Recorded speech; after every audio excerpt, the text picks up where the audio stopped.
I am Fred Myers, the founder of For the Fathers Ministry, and this is Faith by the Numbers. Count your way to wisdom, and number 278 of this series, 7 Things About Addiction. The Bible does speak of addiction in 1 Timothy 3:8.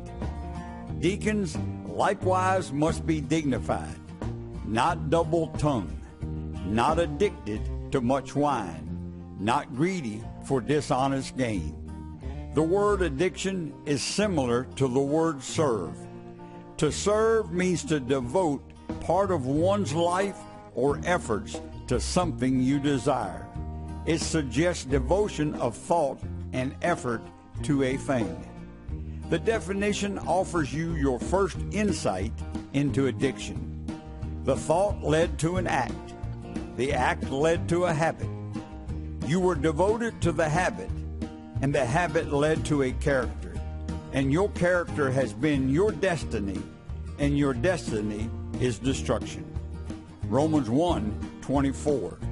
Therefore, God gave them up in the lust of their hearts to impurity, to the dishonoring of their bodies among themselves. 7 things about addiction. 1.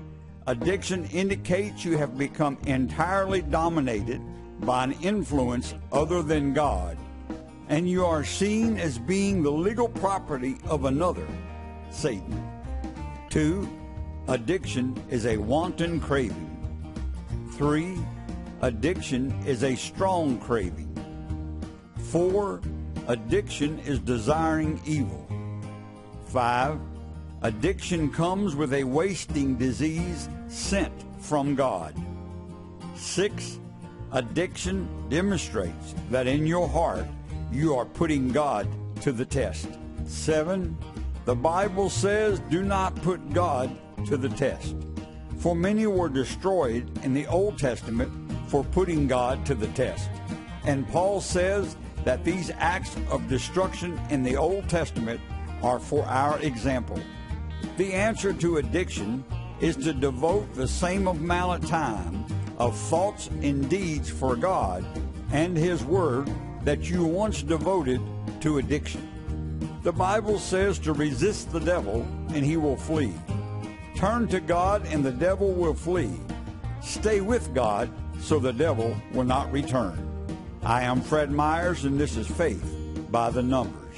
It is my prayer that many will count their way to wisdom through this series and find the peace that surpasses all understanding.